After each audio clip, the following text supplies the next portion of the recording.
Hello दोस्तों, कैसे हो तुम लोग? अच्छे हो सब? आप ट्वेल्थ में हो, आपके लिए वीडियो बनाने जा रहा हूँ मैं। अगर आप ट्वेल्थ में हो, आपने कुछ भी नहीं पढ़ा है तो टेंशन लेने का कोई बात नहीं है। एग्जैक्टली, टेंशन लेने का कोई बात नहीं है, आप टेंशन मत लो। फिजिक्स में आपको पढ़ाऊंगा, शुरू से पढ़ाऊंगा पूरे लास्ट तक। ओके, तो अभी जो मैं अभी सीरीज स्टार्ट करने जा रहा हूँ ट्वेल्थ का, वो फर्स्ट चैप्टर का मैं 4 या 5 पार्ट बनाऊंगा।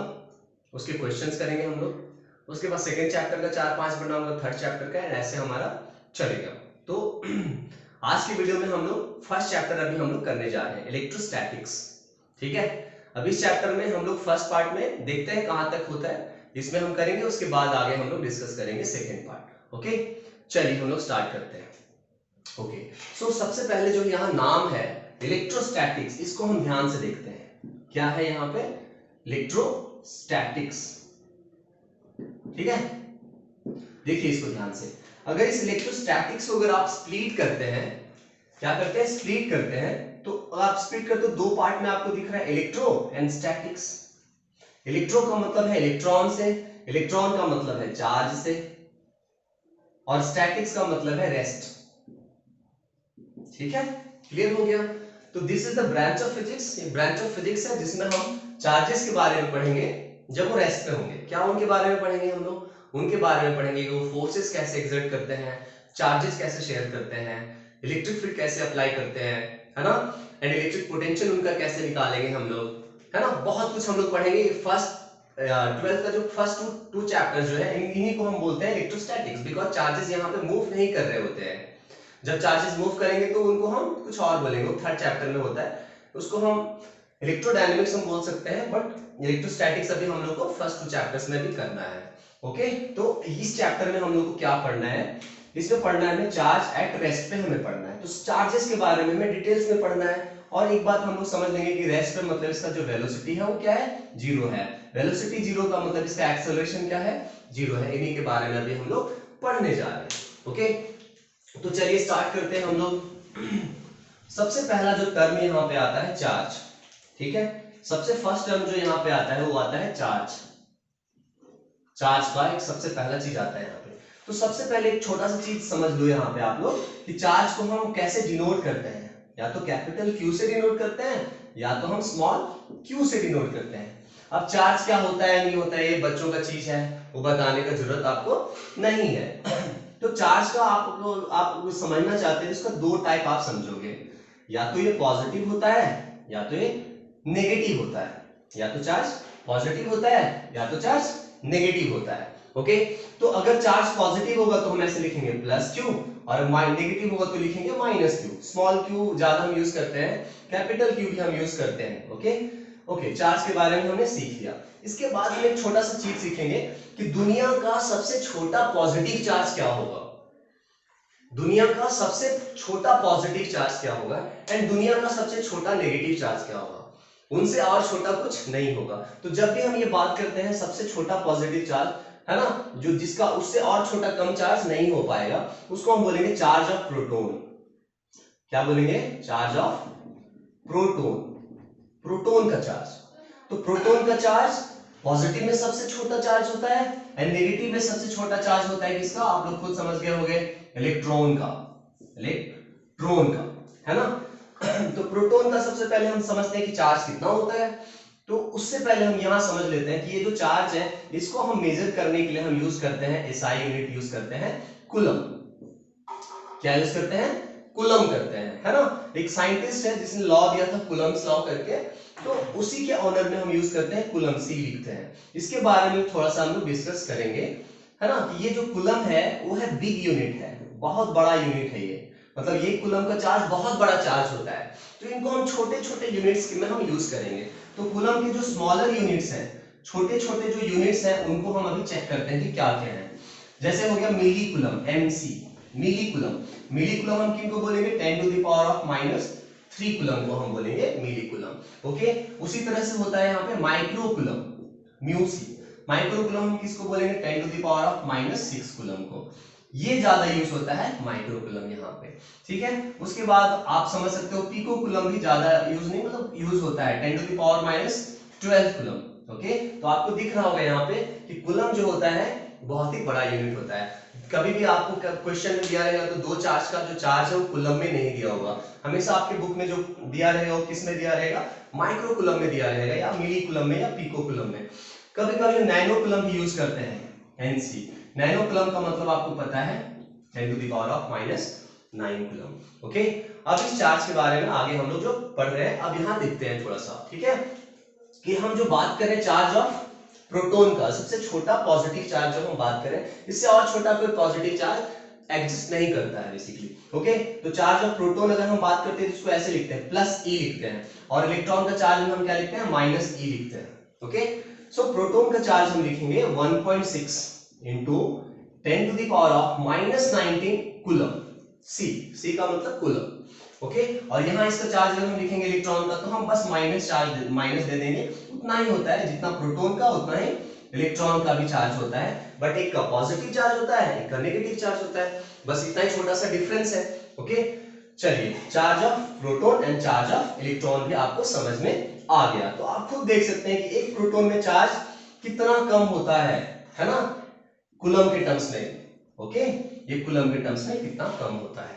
ओके, चलो, तो आप इसको जब भी प्लस ई में लिखूंगा ना, आप समझ जाओगे कि प्लस ई का मतलब क्या है, माइनस ई का मतलब क्या है। ओके, इलेक्ट्रॉन का चार्ज आपको समझ में आ गया, प्रोटॉन का चार्ज आपको समझ में आ गया। ओके, चलिए अब हम लोग आगे थोड़ा सा समझते हैं क्या क्या हम लोग को समझना है चार्जेस के बारे में। ओके, देखते हैं अब इस चार्ज के बारे में हमने कुछ कुछ सीख लिया कि इसका एसआई यूनिट क्या होता है। फिर से लिख देता हूं मैं, एसआई यूनिट इसका होता है coulomb, and this is a very big unit, इसलिए हम वी जनरली यूज क्या यूज करते हैं, माइक्रो कूलम, मिली कूलम, ये सब हम यूज करते हैं, है ना। नेक्स्ट में एक और हम लोग यहाँ पे देखेंगे, इसके इंपॉर्टेंट पॉइंट्स में हम लोग देख रहे हैं कि it is a scalar quantity. ये जो चार्ज है इसके इंपॉर्टेंट पॉइंट्स में हम लोग सीख रहे हैं, it is a scalar quantity. ये कैसा क्वांटिटी है, स्केलर क्वांटिटी है ना। वेक्टर क्वांटिटी और स्केलर क्वांटिटी का मैं वीडियोस डाल रहा हूं 11th के टॉपिक्स में, अगर आपको इसमें प्रॉब्लम होगा तो आप जाके वो वीडियोस देखोगे, डिस्क्रिप्शन में मैं लिंक डाल दूंगा। ओके, चलो, so it is a scalar quantity, मतलब इसके पास कोई डायरेक्शन नहीं होता है, तो ये स्केलर क्वांटिटी है। ओके, सिर्फ इसके पास नंबर होता है, लाइक ये या तो प्लस हो सकता है या तो ये माइनस हो सकता है, पॉजिटिव हो सकता है या तो नेगेटिव हो सकता है, ये स्केलर क्वांटिटी है। ओके, इतना हम समझ गए। उसके बाद एक छोटा सा चीज हम लोग चार्जेस के बारे में और सीखने वाले हैं, यहाँ पे इंपॉर्टेंट पॉइंट में आप समझोगे, यहाँ पे क्या समझोगे कि अगर लाइक चार्जेस है ना, लाइक चार्जेस अगर है, लाइक चार्जेस हैं, ये एक दूसरे को क्या करेंगे, रिपेल करेंगे, एक दूसरे को क्या करेंगे, रिपेल करेंगे। और अगर अनलाइक चार्जेस हैं तो क्या करेंगे, आप खुद समझ सकते हो, अनलाइक चार्जेस हैं तो क्या करेंगे, है ना, अनलाइक चार्जेस हैं तो एक दूसरे को क्या करेंगे, अट्रैक्ट करेंगे, अट्रैक्ट करेंगे।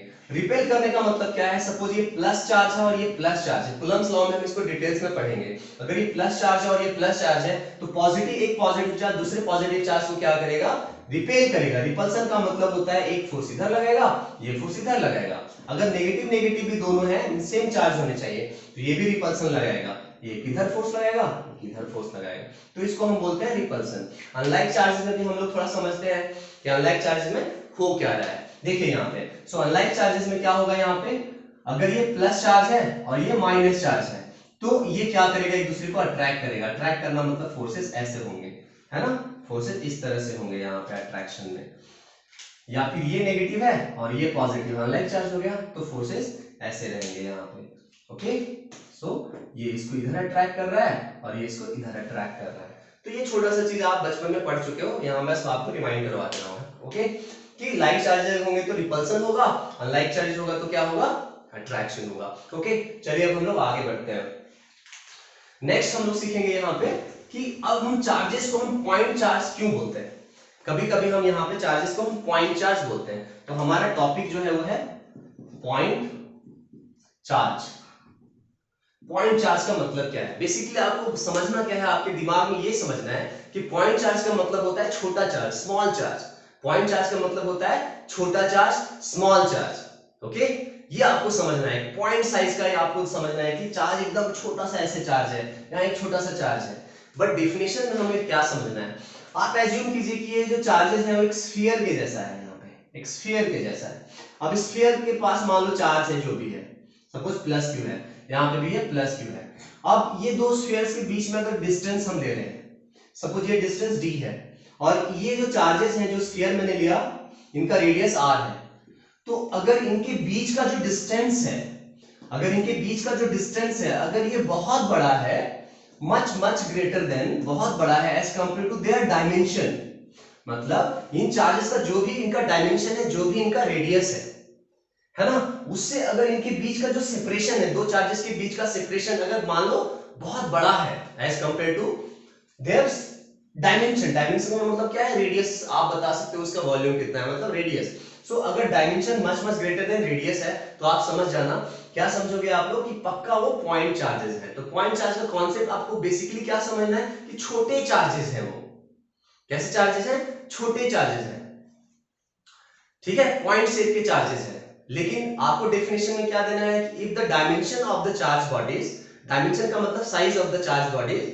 Are very smaller than the distance between the two charges, अगर बहुत स्मॉल है वो, उसका डायमेंशन अगर बहुत छोटा है as compare to their dimension, तो हम उनको बोलेंगे पॉइंट चार्जेस। ओके, आपको समझ में आ गया होगा। चलिए अब हम लोग आगे बढ़ते हैं। तो कुछ चार्जेस का यहाँ बेसिक प्रॉपर्टीज होता है, कुछ बेसिक प्रॉपर्टीज होता है, वो भी हम लोग समझते हैं। बेसिक प्रॉपर्टीज किसका, चार्ज का बेसिक प्रॉपर्टीज अभी हम लोग पढ़ने जा रहे हैं। सबसे पहला जो बेसिक प्रॉपर्टी है उसको हम बोलते हैं एडिटिविटी। एडिटिविटी क्या बोलेंगे इसको, एडिटिविटी, ठीक है। ये क्या होता है सबसे पहले हम समझते हैं। सपोज मैंने आपको एक एग्जांपल दिया, आपके चार दोस्त हैं, चारों दोस्तों के पॉकेट में कुछ पैसा है, ठीक है। आपको मैं बोला कि टोटल कितना पैसा है, चारों दोस्त मिलके बताओ। तो एक के पास मान लो 100 रुपीज है, एक के पास 200, एक के पास 500 ऐसे है, और सबको मिला के मैं बोला कि बताओ टोटल पैसा कितना है आप चार दोस्तों के पास। आप क्या करोगे, सबका पैसा लाओगे और सबको क्या करोगे, ऐड करोगे। उसी तरह से आपको यहाँ पे भी समझना है कि मान लीजिए एक सिस्टम है ना, जिसके अंदर बहुत सारे चार्जेस है, Q1 है, Q2 है, Q3 है, Q4 है, Q5 है, बहुत सारे चार्जेस है, मान लो हम 5 तक ही ले रहे हैं। और आपसे अगर कोई पूछेगा कि नेट चार्ज बताइए, तो नेट चार्ज बताने के लिए आप जितना सारे जो चार्ज आपको दिख रहा है यहाँ पे, Q1 plus Q2 plus Q3 plus Q4 plus Q5, जो चार्जेस है सबको क्या कर देना है, आपको ऐड कर देना है ना। ओके, अब बताओ, आप एक छोटा सा एग्जांपल मैं आपको दे रहा हूं, है ना। आप क्या करोगे, जब वीडियो आप देखोगे तो वीडियो को पॉज करोगे, है ना, उस वीडियो को रोक के आपको नोट करना है और फिर पढ़ना है, ठीक है। चलिए हम लोग आगे बढ़ते हैं। अब मान लीजिए ये हमारा जो है क्या कहते हैं, एक मान लो सिस्टम है जहां पे एक प्रोटॉन है और वहां एक इलेक्ट्रॉन है।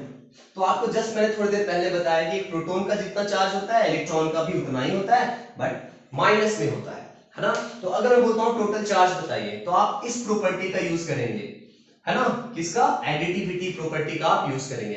एडिटिविटी प्रॉपर्टी आपको क्या बताता है, आपको बताता है कि total charge is calculated by the sum of all the charges inside the system. System में जो जो चार्जेस है इनका आप सम कर दो। तो जैसे आप यहाँ पे सम करोगे दिस प्लस दिस, तो आपका आंसर क्या आ जाएगा, 0 आ जाएगा, है ना।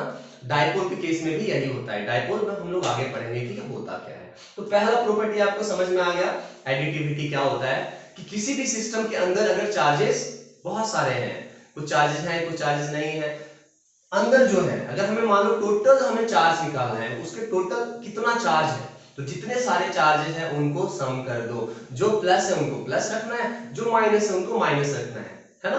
इस केस में जैसे एक प्लस ई था एक माइनस ई था, तो आंसर क्या आ गया हमारा, 0 आ गया। इसी तरह से हम करेंगे। तो फर्स्ट प्रॉपर्टी आपको समझ में आ गया। चलिए हम लोग आगे बढ़ते हैं। एडिटिविटी के बाद आता है हमारा conservation of charge. Second basic property जो है, सेकेंड बेसिक प्रॉपर्टी जो है यहाँ पे वो है conservation, conservation of charge. Conservation का मतलब क्या होता है, सबसे पहले हम समझते हैं। कंजर्वेशन ऑफ चार्ज का मतलब होता है कि किसी भी सिस्टम के अंदर, कोई भी एक सिस्टम है, जैसे हमने सिस्टम बनाया था ना, टोटल चार्ज कितना है आप कैसे निकाल रहे थे बताओ, Q1 plus Q2 plus Q3 plus ऐसे से आप कर रहे थे Qn, टोटल चार्ज आप निकाल दे रहे थे।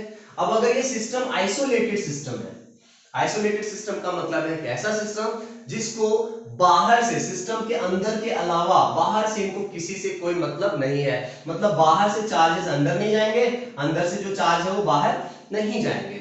मतलब अगर ये सिस्टम क्या है, आइसोलेटेड सिस्टम है, ये सिस्टम क्या है, अगर आइसोलेटेड सिस्टम है तो अंदर का जो टोटल चार्ज होगा हमेशा क्या होगा, हमेशा कांस्टेंट होगा, वो कभी चेंज नहीं होगा। आप खुद सोचो क्यों चेंज होगा, क्योंकि ना तो बाहर से कोई चार्ज अंदर आ रहे हैं ना अंदर से कुछ बाहर जा रहे हैं। सपोज आप जिस रूम में हो वो चारों तरफ से लॉक्ड है, तो जितने लोग उस रूम में हो उतने लोग ही रहेंगे, ना बाहर से अंदर लोग आएंगे ना अंदर से बाहर जाएंगे, तो टोटल लोग वहां क्या होंगे, कांस्टेंट होंगे। सेम टू सेम यहां हमें समझना है कि total charge of any isolated system is conserved, मतलब कांस्टेंट होता है। ओके, चलिए अब आगे हम लोग सीखेंगे क्वांटाइजेशन ऑफ चार्ज। ये थर्ड प्रॉपर्टी है हमारा, ठीक है। कौन सा प्रॉपर्टी है, इसको हम बोल रहे हैं कंजर्वेशन। आपको समझ में आया, कंजर्वेशन का मतलब सिंपल समझना है। अगर एक सिंपल वर्ड में अगर मैं लिखता हूं कि Q net is always constant, Q net is always constant, किसके लिए, for any isolated system, किसी भी आइसोलेटेड सिस्टम का टोटल चार्ज जो होगा वो क्या होगा, कांस्टेंट होगा। ओके, ये हम मैथमेटिकली लिख सकते हैं, लेकिन ये बोलना हमें जरूरी है, अगर सिस्टम आइसोलेटेड नहीं है तो टोटल चार्ज कांस्टेंट नहीं होगा दोस्तों। ओके, चलिए अब हम लोग आगे बढ़ते हैं। नेक्स्ट जो हमारा प्रॉपर्टी है, थर्ड प्रॉपर्टी इसको हम बोलते हैं। इस प्रॉपर्टी में क्या बोला जाता है वो हम समझते हैं कि इस प्रॉपर्टी में बोला जाता है कि अगर मान लो हमारे पास कोई बॉडी है जो कि चार्ज है, इसके अंदर चार्ज है, इस बॉडी पे चार्ज है, तो अगर ये बॉडी अगर चार्ज है तो इसका जो टोटल चार्ज अगर हम लिखेंगे कभी भी ना, तो इसको हमेशा ऐसे लिखेंगे, Ne के टर्म्स में लिखेंगे ऐसे।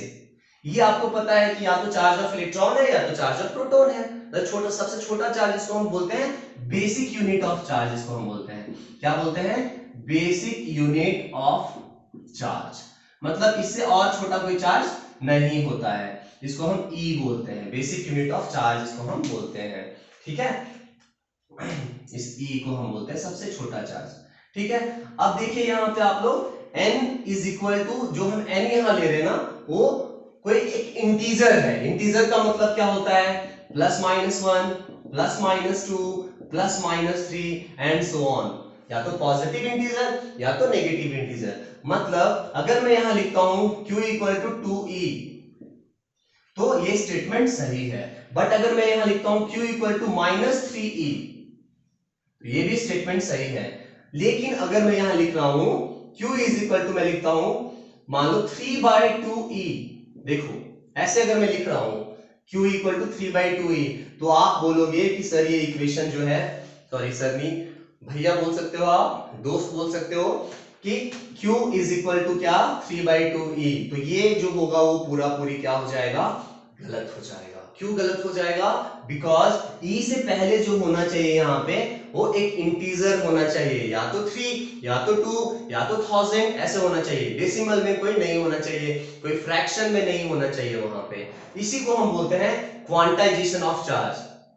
क्या बोलते हैं, क्वांटाइजेशन ऑफ चार्ज बोलते हैं। इस थर्ड प्रॉपर्टी को हम बोलते हैं क्वांटाइजेशन ऑफ चार्ज। ओके, मतलब हम कैसे लिखेंगे quantization of charge, the charge of any body, पहले लिख देता हूं quantization of charge, quantization of charge, है ना। इसको हम लिखेंगे कैसे, the charge of any body is expressed, the charge of any body is expressed in the terms of basic unit of charge or the integral multiple of basic unit of charge. Mathematically आप कैसे लिखोगे, Q must be equal to Ne, जहां पे N जो है वो +-1, integer का मतलब होता है 1 2 3 4 5 -10 -20 100 50, ये ऑल दीज आर इंटीजर, है ना। सो पॉजिटिव इंटीजर भी हो सकता है, नेगेटिव इंटीजर भी हो सकता है ना, +-2 +-3 एंड सो ऑन। ओके, ये हो गया हमारा क्वांटाइजेशन ऑफ चार्ज। तो हम लोगों ने सीख लिया यहाँ पे बेसिक प्रॉपर्टीज ऑफ चार्ज। तीन प्रॉपर्टीज होता है, फिर से मैं रिमाइंड करवा रहा हूं। एडिटिविटी, एडिटिविटी क्या बताता है हमें कि total charge of A system कैसे हम निकालते हैं। Total charge of A system हम कैसे निकालेंगे, सम करके जितने भी सिस्टम के अंदर चार्जेस हैं सबको हम ऐड कर देंगे, मतलब total charge equal to Q1 plus Q2 plus Q3 plus Q4 plus dot dot dot जितने चार्जेस हैं ऐड कर देंगे।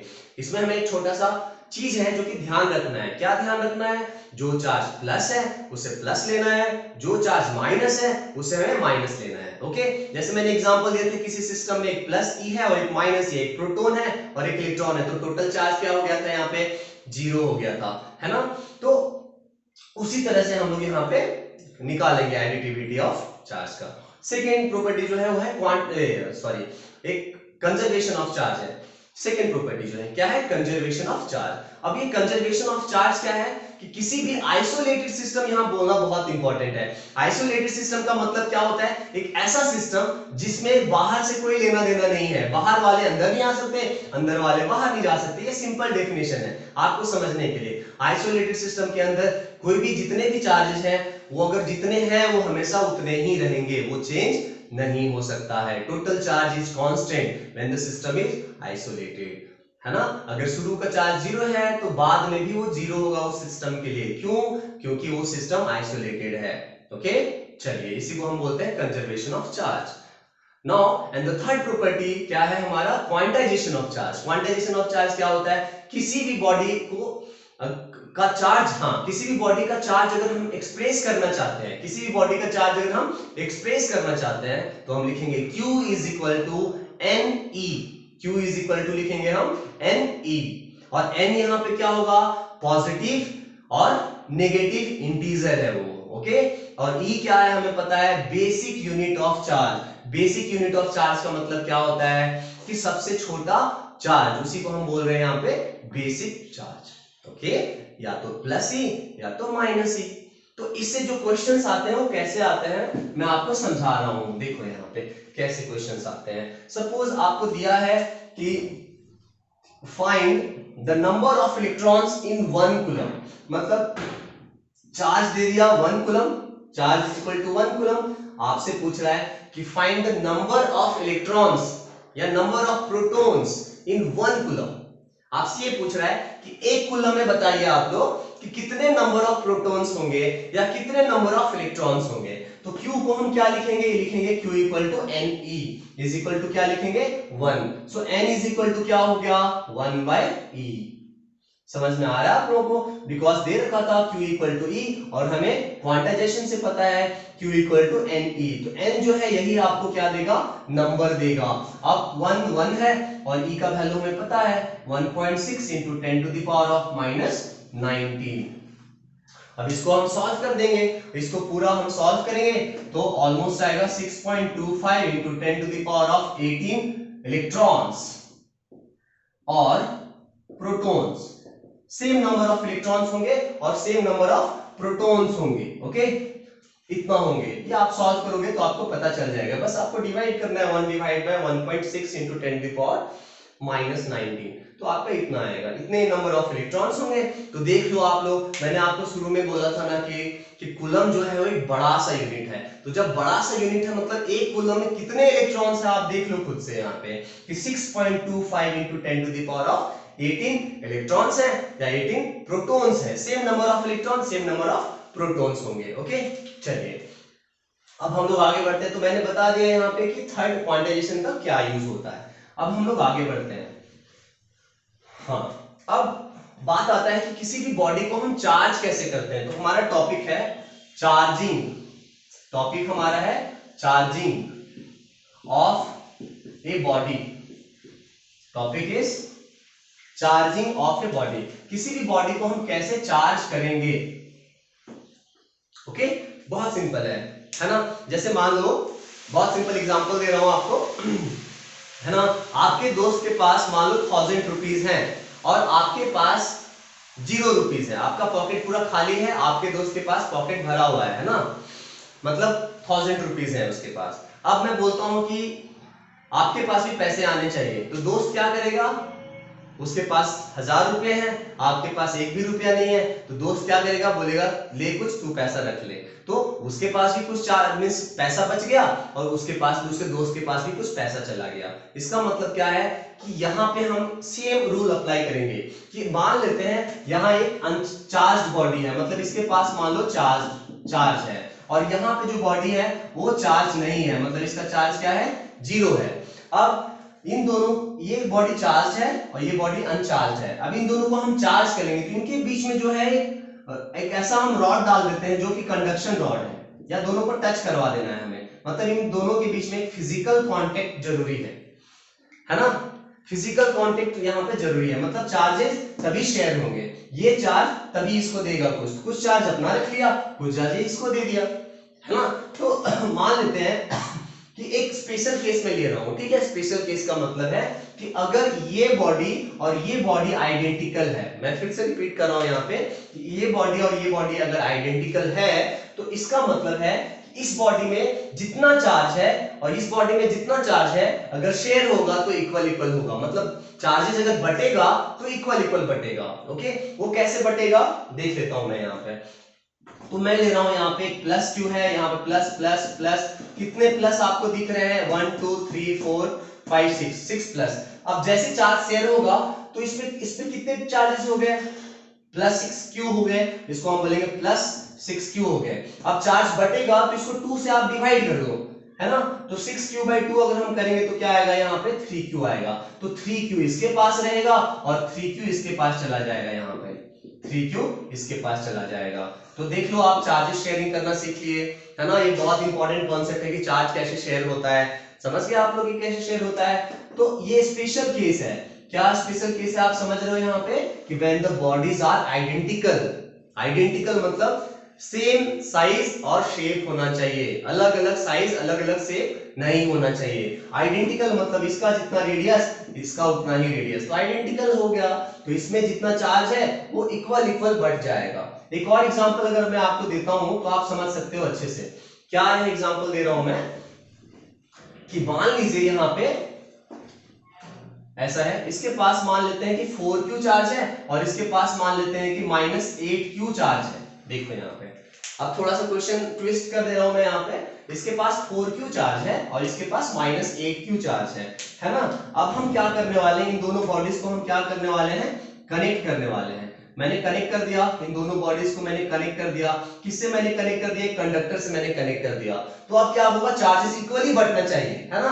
तो पहले हम ये निकालेंगे, इसके पास चार्ज है 4q और इसके पास चार्ज है -8q, तो टोटल चार्ज कितना बच गया, बोलो आप लोग, -8q टोटल चार्ज बच गया। अब ये टोटल चार्ज जो -8q है ना, इस टोटल चार्ज को हम क्या करेंगे, सॉरी यहाँ -8q लिख दिया क्या मैं, sorry this is -4q, okay now this -4q is divided by 2 क्योंकि इक्वल बटेगा। सबसे पहले आप टोटल चार्ज निकालें, कैसे निकालें total charge, additivity of charge से, बिकॉज एडिटिविटी हमें पता है ना कि एडिटिविटी क्या होता है, एडिटिविटी का मतलब आपको अच्छे से पता है कि एडिटिविटी होता क्या है, नहीं कि टोटल चार्ज में निकालना है। यहाँ दो सिस्टम है, this charge plus this charge, तो this charge is 4q and this is -8q, sign का भी आपको ख्याल रखना है, यहाँ पे ध्यान देना है। सो 4q - 8q is equal to -4q और डिवाइड बाय मैंने 2q किया, बिकॉज यहाँ चार्जेस जो है वो इक्वली बटेंगे। कैसे बटेंगे, इक्वली बटेंगे, मतलब क्या हो रहा है यहाँ पे, इसके पास बचेगा -2q और इसके पास भी बचेगा यहाँ पे -2q, हो गया। इसको हम बोलते हैं charging of a body when two bodies are identical. जब दो बॉडीज आइडेंटिकल नहीं होंगे तब हम क्या करेंगे, उसके लिए भी हम लोग वहां पे कॉन्सेप्ट सीखेंगे। जब आइडेंटिकल नहीं होंगे तो क्या होगा, वहां पे मैं बताऊंगा, सेकेंड चैप्टर में बताऊंगा कि चार्जेस भी कैसे डिस्ट्रीब्यूट होंगे। उस टाइम पे एक छोटा सा चीज है जो हमें याद रखना है कि उनका इलेक्ट्रिक पोटेंशियल जो है वो सेम होना चाहिए। अब इलेक्ट्रिक पोटेंशियल क्या होता है वो सेकेंड चैप्टर में हम लोग पढ़ेंगे, अभी कुछ दिन आप लोग वेट कर लो, ओके। चलो हम लोग आगे देखते हैं।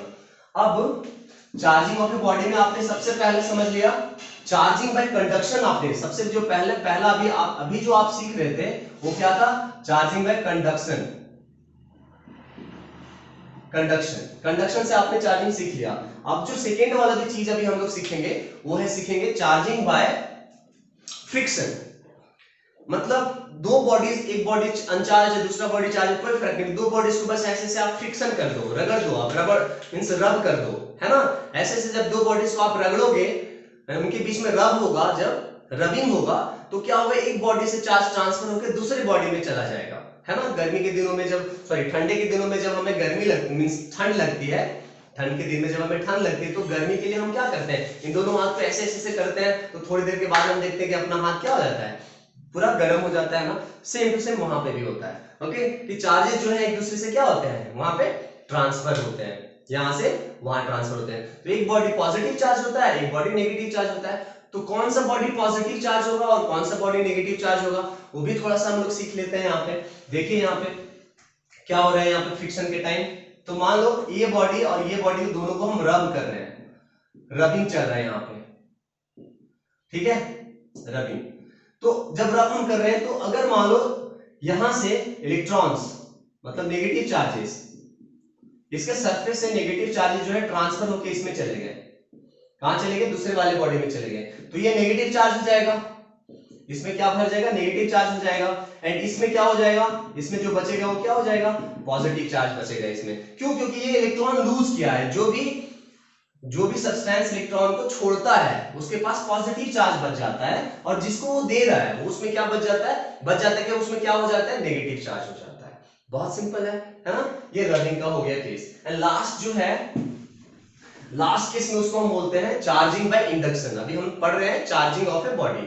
तो दो मेथड हम लोगों ने सीख लिया, कंडक्शन हमने सीख लिया कि दो बॉडी को हमें कांटेक्ट में लाना है, एक बॉडी चार्ज हो या दूसरा बॉडी भी चार्ज हो तो चार्ज शेयर होता है। कैसे कैसे शेयर होता है वो भी मैंने डिस्कस कर दिया है। वीडियो को आपको पॉज करना है, नोट्स बनाना है अच्छे से और फिर समझना है। एंड लास्ट केस में यहाँ पे हम लोग क्या करने जा रहे हैं, चार्जिंग बाय इंडक्शन। तो चार्जिंग बाय इंडक्शन, इंडक्शन एक ऐसा वर्ड है जो आपको समझना चाहिए। अगर मान लो आपका दोस्त जो है अच्छा गाना गाता है, या मान लो आपका दोस्त बहुत अच्छा है ना, तो वो दोस्त अगर अच्छा है तो उसके साथ आप रह रहे के ना आप पे भी वो अच्छा ही आ जाता है ना। Am I right or not? So हम लोग को बोला जाता है ना संगति का असर होता है, तो ये वजह है संगति का असर का, मतलब वो इंडक्शन हो जाता है वहां पे बेसिकली। तो फिजिक्स का बहुत सारा वर्ड जो है ना कॉमन लाइफ में एप्लीकेबल है। ओके, कैसे एप्लीकेबल है, हम लोग डिफरेंट एग्जांपल्स दे सकते हैं। जैसे मैंने पैसा का एग्जांपल दिया, वहां भी यही शेयरिंग हो रहा है, यहाँ पे भी यही शेयरिंग हो रहा है, सब कुछ यही हो रहा है। तो इंडक्शन का मतलब क्या है कि सामने वाले को देख के हमारे अंदर जो कुछ हो रहा है उसको हम इंडक्शन बोल रहे हैं। प्रैक्टिकल लाइफ में ये हम बोलते हैं। लेकिन यहां पे हम क्या बोलेंगे कि एक बॉडी जो है वो अनचार्ज है, दूसरा बॉडी भी मान लो अनचार्ज है, इन दोनों बॉडीज को हमें चार्ज करना है। तो कैसे करेंगे, तो हम क्या करेंगे, ये दोनों बॉडीज को आसपास में बना दे रहा हूं यहाँ पे, ठीक है, दोनों बॉडीज को मैं आसपास में यहां बना दे रहा हूं ऐसे। इसका नाम मैं ए दे रहा हूं, इसका नाम हम बी दे रहे हैं। अब एक स्टैंड लगा दे रहे हैं, बॉडी ऐसे स्टैंड लगा दे रहा हूं, जिससे कि ये जो स्टैंड है वो इंसुलेटिंग स्टैंड है। ये जो स्टैंड है वो क्या है, इंसुलेटिंग स्टैंड है। इंसुलेटिंग स्टैंड हम क्यों बोल रहे हैं इसको, इसीलिए बोल रहे हैं इंसुलेटिंग स्टैंड, बिकॉज इसमें जो भी चार्ज आएगा वो नीचे ग्राउंड को फ्लो नहीं होना चाहिए। बिकॉज जो चार्ज ग्राउंड को फ्लो हो जाता है उसको हम बोलते हैं ग्राउंडिंग हो गया, चार्ज क्या हो गया, अर्थिंग हो गया, इसका इस चार्ज का अर्थिंग हो गया। तो वो हमें बचाना है कि इसके ऊपर जो चार्ज है वो रहना चाहिए। तो शुरू में ये दोनों जो स्फीयर दिख रहे हैं आपको, ए एंड बी, दोनों का जो चार्ज है, इसका भी चार्ज जीरो है और इसका भी चार्ज जो है वो क्या है, जीरो है। अब हम क्या कर रहे हैं, इसको हम चार्ज करना चाहते हैं। तो हम क्या करेंगे, यहाँ पे एक चार्ज बॉडी, सपोज एक हम चार्ज बॉडी ला रहे हैं, यहाँ पे पॉजिटिव चार्ज बॉडी हम यहाँ पे ला रहे हैं। कौन सा चार्ज बॉडी ला रहे हैं, पॉजिटिव चार्ज बॉडी ला रहे हैं। तो ये पॉजिटिव चार्ज बॉडी को हम इस स्फीयर में जो है टच नहीं करवाएंगे। टच करवा दोगे तो कंडक्शन हो जाएगा ना मेरे दोस्तों। हम लोग क्या कर रहे हैं, यहाँ पे इसको हम दूर रख रहे हैं। दूर क्यों रख रहे हैं, ताकि तभी क्या हो, इंडक्शन हो। तभी क्या होना चाहिए, इंडक्शन होना चाहिए, इसलिए हम इसको दूर रख रहे हैं। ओके, अब चलिए यहाँ पे, तो इस पॉजिटिव चार्ज को मैंने लाया, पास में लाया, टच नहीं करवा रहा हूं मैं, थोड़ा सा इसको दूर ही रख रहा हूं मैं। तो इसके वजह से क्या होगा, इसके वजह से क्या होगा, यहां पे जो है वो नेगेटिव चार्जेस जो है वो इंड्यूस हो जाएंगे। कौन से चार्जेस इंड्यूस हो जाएंगे, नेगेटिव चार्जेस यहाँ पे इंड्यूस हो जाएंगे। तो मान लेते हैं यहाँ पे जितने नेगेटिव चार्जेस यहाँ पे इंड्यूस्ड हुए हैं उनको नंबर में काउंट करके बता रहा हूं। सपोज मैं 4 इंड्यूस्ड चार्जेस यहाँ किया, negative 4 negative induced charges.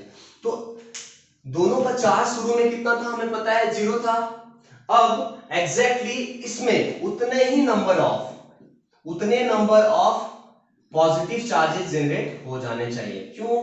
Because conservation of charge क्या बोलता है हमें कि टोटल चार्ज पूरे सिस्टम का 0 था, तो अभी भी 0 होना चाहिए। तो जितने नेगेटिव है उतने ही पॉजिटिव अगर आ गए तो 0 हो गया। सिंपल बात है। नहीं, जितने पॉजिटिव उतने नेगेटिव तो 0 हो गया। तो इसमें मैंने 4 नेगेटिव डाला है इसमें, तो मैंने नेगेटिव यहाँ क्यों जनरेट किया? बिकॉज इसके आने की वजह से यहाँ नेगेटिव चार्जेस आ जाएंगे। अगर मैं यहाँ नेगेटिव चार्ज लेता, मान लो अगर मैं यहाँ नेगेटिव चार्ज लेता तो मैं बोलता यहाँ पॉजिटिव चार्जेस इंड्यूस्ड होंगे। ठीक है, नेक्स्ट स्टेप में हम क्या करेंगे कि ये जो है इनको हम रखेंगे, इसको हम रखेंगे और इनके बीच में छोटा सा सेपरेशन देंगे, ऐसे ऐसे। ठीक है, छोटा सेपरेशन मैंने बस दिया। अब क्या करेंगे, इसको हम हटा देंगे यहां से, ये जो है इसको हम रिमूव कर देंगे, यहां से दूर कर ले जाएंगे। जैसे हम इसको दूर ले जाएंगे ना, तो क्या होगा, ये जो चार्जेस है नेगेटिव वाले वो यहां आ जाएंगे, कैसे, इस वाले सरफेस में ऐसे आ जाएंगे। और पॉजिटिव वाले जो है वो अब ये क्या हो गया, दूर हो गए, इसको हम दूर ले जा रहे हैं, और ये पॉजिटिव वाले जो है वो यहां आ जाएंगे, ऐसे ऐसे आ जाएंगे। तो अब क्या हो रहा है, अब इसको आप थोड़ी देर के लिए मिटा देता हूं मैं, आपने नोट कर लिया होगा, है ना। अब ये तो हट गया है, इसको मैं हटा दिया हूं। अब इनके बीच में थोड़ा लार्ज सेपरेशन हम दे देंगे। लार्ज सेपरेशन हम देंगे तो ऐसे हमने दे दिया लार्ज सेपरेशन, ऐसे देखो दे दिया लार्ज सेपरेशन। अब ये नेगेटिव चार्ज पूरे बॉडी में डिस्ट्रीब्यूट हो जाएगा। 4 नेगेटिव चार्ज था, तो चारों नेगेटिव जो है ऐसे डिस्ट्रीब्यूट हो गया, यहाँ पे 4 नेगेटिव देख लो, और यहाँ पे 4 पॉजिटिव जो है इस पूरे स्फीयर में जनरेट हो गया। बस छोटा सा स्टेप मैंने क्या किया, इनके बीच में ज्यादा सेपरेशन कर दिया। अब ये बॉडी भी चार्ज हो गया और बी बॉडी भी चार्ज हो गया, तो सिंपल है ना। तो चार्जिंग ऑफ ए बॉडी भी हमें समझ में आ गया। कुछ लोग बोलेंगे सर क्या सिंगल बॉडी को हम चार्ज नहीं कर सकते हैं क्या? जरूर कर सकते हैं हम लोग सिंगल बॉडी को चार्ज। तो देखो यहाँ पे अगर हम लोग सिर्फ सिंगल बॉडी लेते हैं, तो मान लेते हैं, पहले इसको रब कर लेता हूं मैं, ओके।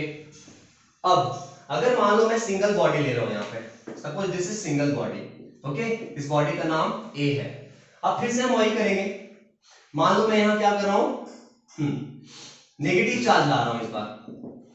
नहीं तो आप बोलोगे सर सिर्फ हमेशा पॉजिटिव चार्ज लाते हैं, नेगेटिव चार्ज ला रहा हूं मैं, सर नेगेटिव चार्ज लाया मैं, ले आया नेगेटिव चार्ज। अब ये नेगेटिव चार्ज के आने की वजह से यहाँ पे क्या जनरेट हो जाएगा, पॉजिटिव चार्ज जनरेट हो गया, और यहाँ क्या जनरेट हो गया, नेगेटिव चार्ज जनरेट हो गया। जितने नंबर ऑफ पॉजिटिव उतने नंबर ऑफ नेगेटिव चार्ज उसी स्फीयर में जनरेट होंगे। इससे पहले क्या हो रहा था, दूसरे स्फीयर हमने लिया था ना, 2 स्फीयर लिया था, तो एक में पॉजिटिव एक में नेगेटिव, जितने नंबर में उतने ही नंबर में। क्यों? क्योंकि शुरू में टोटल चार्ज क्या था दोस्तों, 0 था। तो 0 टोटल अगर शुरू में चार्ज है तो बाद में भी 0 होना चाहिए। अब देखो हम लोग क्या करेंगे, थोड़ी देर की बात करेंगे, इसको हम रिमूव कर देंगे, ये इसको ले जाएंगे हम। इसको ले जाने के बाद ये जो नेगेटिव चार्जेस हैं इनको हम अर्थिंग कर देंगे। यहाँ पे अर्थिंग करने का मतलब हमें समझ में आ जाता है, अर्थिंग करने का मतलब क्या होता है कि इस पूरे चार्ज को हम क्या करेंगे, अर्थिंग कर देंगे, है ना। अब जैसे अर्थिंग करेंगे तो हमारे पास सिर्फ क्या बचेगा, यहाँ पे जो चार्ज बचेगा वो क्या बचेगा, ये पॉजिटिव पॉजिटिव पॉजिटिव यहाँ पे सिर्फ बचेगा। अब ये पॉजिटिव चार्ज पूरा डिस्ट्रीब्यूट हो जाएगा, है ना। अब ये पूरा डिस्ट्रीब्यूट हो गया तो ये बॉडी चार्ज हो गया। तो सिंगल बॉडी भी हम चार्ज करना सीख गए। डबल बॉडी तो हमें पता था, सिंगल बॉडी भी हमने सीख लिया। ओके दोस्तों, तो आप अगर 12th में हो तो आपको टेंशन लेने की जरूरत नहीं है, आप रिलैक्स रहो, अच्छे से पढ़ो, आपको ये वीडियोस मिलते रहेंगे। तो फर्स्ट पार्ट में मैंने यहाँ तक वीडियो बनाया है, सेकंड पार्ट में मैं स्टार्ट करूंगा कूलम्स लॉ। ओके, अगर आपके कोई दोस्त है जिनको एक अच्छा फिजिक्स का कोई लेक्चर नहीं मिल रहा है, उनको कोई पढ़ाने वाला नहीं मिल रहा है, तो ये वीडियो उन तक आप जरूर पहुंचाएं, है ना। मैं उनको हेल्प करूंगा ताकि उनका अच्छा से अच्छा परसेंटेज वो स्कोर कर पाए। ओके, चलिए, थैंक यू।